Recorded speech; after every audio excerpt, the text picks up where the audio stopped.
Care has been a growing problem across the nation. Now, pandemic highlighted the importance of the cornerstone of early childcare and education that plays a fundamental role in making society work.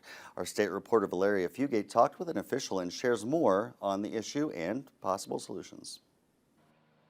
In Wyoming, there's an immediate child care gap of 5,000 spots. The potential need for child care placement in Wyoming is over 25,000.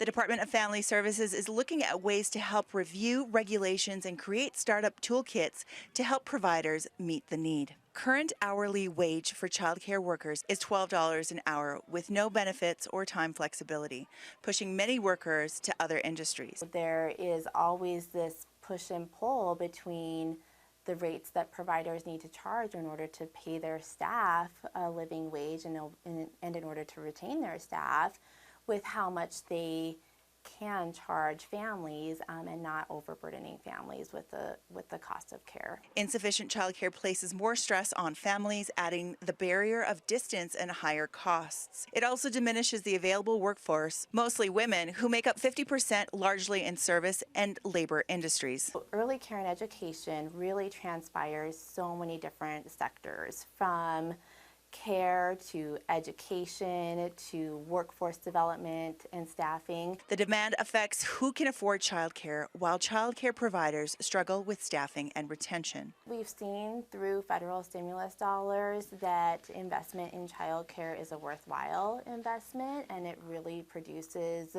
immediate and impactful results. Through ARPA dollars, we distributed over $30 million directly to providers. That increased access for over 1,500 children to quality care, and over half of those dollars went to recruitment and retention of staffing as well. ARPA funds are sunsetting by next fall.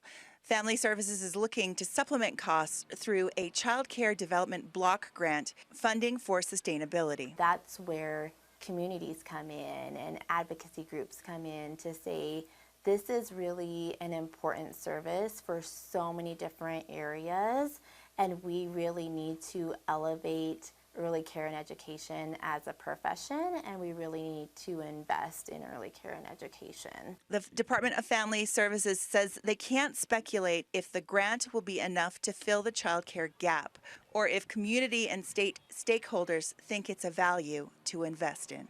I'm Valeria Fugate, Wyoming News Now. O'Connor also said that childcare availability has decreased by 8% since 2020.